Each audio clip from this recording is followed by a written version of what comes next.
Pero esa es la regla. Y la excepción no es ni tan excepción, es la ocupación previa, que es una figura que está prevista en la ley de expropiaciones y que a fin de cuentas, ya que la expropiación se lleva a cabo a través de un proceso judicial, la ocupación previa es una medida cautelar que adelanta, en alguna manera, los efectos de ese proceso judicial que inicia el ente expropiante, y la ocupación previa es una decisión que dicta el tribunal que adelanta la sentencia que está pidiendo se dicte por el ente expropiante. Entonces es una medida cautelar, por lo tanto es instrumental, y requiere que el tribunal valide los requisitos para dictar una medida preventiva, que básicamente son la presunción de buen derecho y el periculum in mora. Cuando el tribunal verifica que hay posibilidades ciertas de que la administración tenga razones para expropiar, que lo presuma, por un lado, y por el otro, cuando el tribunal vea que es verdaderamente de urgente necesidad de que se adelante alguno de los efectos de la expropiación a través de esta ocupación previa, porque de lo contrario la sentencia de fondo no será eficaz o perderá eficacia, entonces, bueno, dictará la medida cautelar.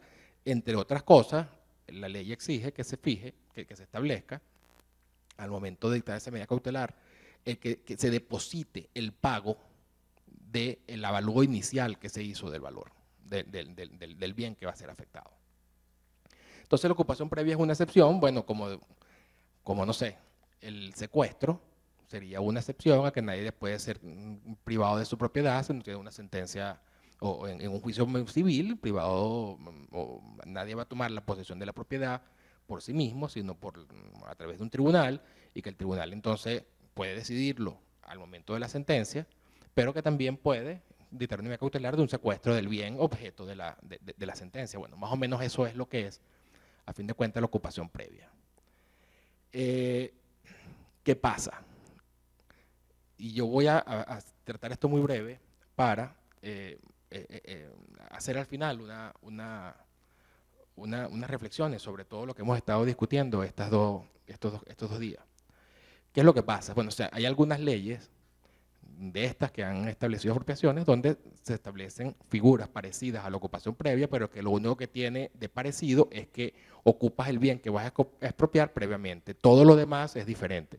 Entonces, por ejemplo, la ley esta de reordenación del mercado interno de combustibles líquidos, comienza la ley diciendo PDVSA podrá, para impedir la afectación del servicio, ocupar de un solo golpe, operar, aprovechar los bienes objeto de reserva. Eso lo hace PDVSA. Después a lo mejor comienza un juicio expropiatorio. Pero la ley dice que arranca con PDVSA metiéndose.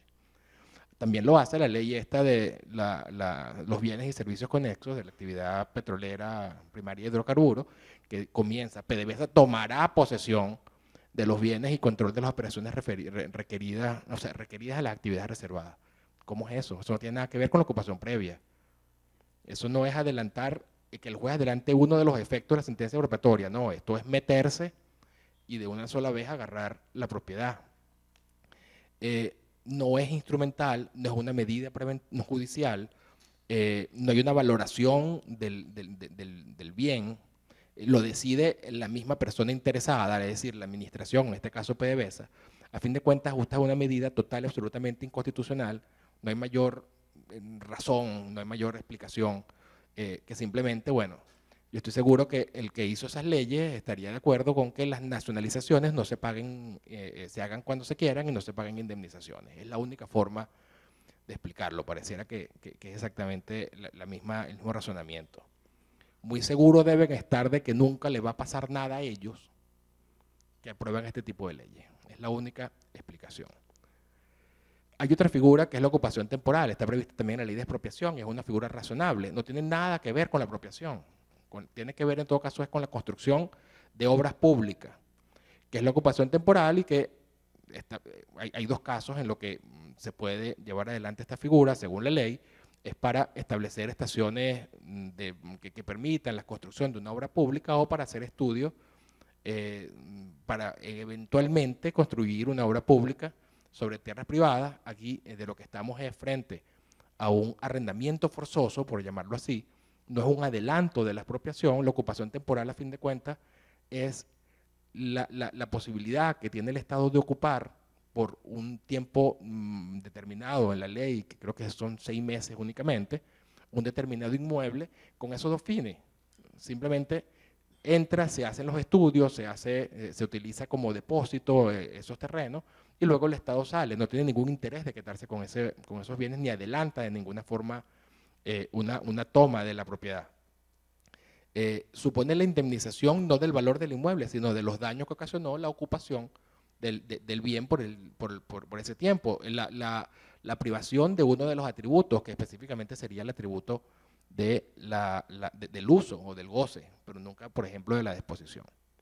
¿Qué ha pasado? Hay nuevas legislaciones, específicamente la ley, no es ninguna ley, es un decreto ley, ni siquiera es ley, de las personas de acceso a los bienes y servicios, que habla entre las medidas preventivas que dicta la administración pública, la ocupación temporal, que a fin de cuentas no es más que una especie de intervención mediante la posesión inmediata puesta por actividad de administración, es una especie de sanción, no tiene nada que ver con la otra figura, donde la administración ni siquiera utiliza, eso lo explicaba esta mañana también Luis Ortiz Álvarez cuando hablaba de expropiaciones indirectas, donde la administración ni siquiera se mete,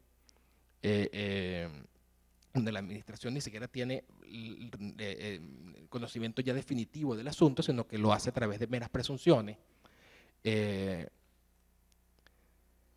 Y también en la ley, también en el decreto ley de seguridad y soberanía agroalimentaria se establece una figura similar, que es la intervención o posesión inmediata, también llamada ocupación temporal.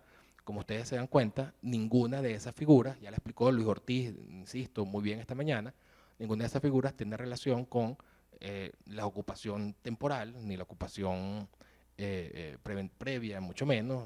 Son unas medidas que dicta la propia administración, la indemnización no está prevista, tienen más bien el carácter sancionatorio, de manera que son una manera de que la administración pública se apodere de una forma totalmente por la fuerza, violenta y sin necesidad de que exista justificación de bienes, y específicamente de empresas, lo cual no encuentra amparo en la Constitución. Yo quería, ya que tengo algunos minutos, aprovechar para hacer un comentario que no puedo dejar de hacerlo, y que con todo lo que hemos escuchado estos 2 días, yo espero que muchos entiendan y compartan. Y es que lo que ha pasado en Venezuela en estos últimos años tiene muy poco que ver con la figura de la expropiación. O sea, el tema aquí no es la expropiación.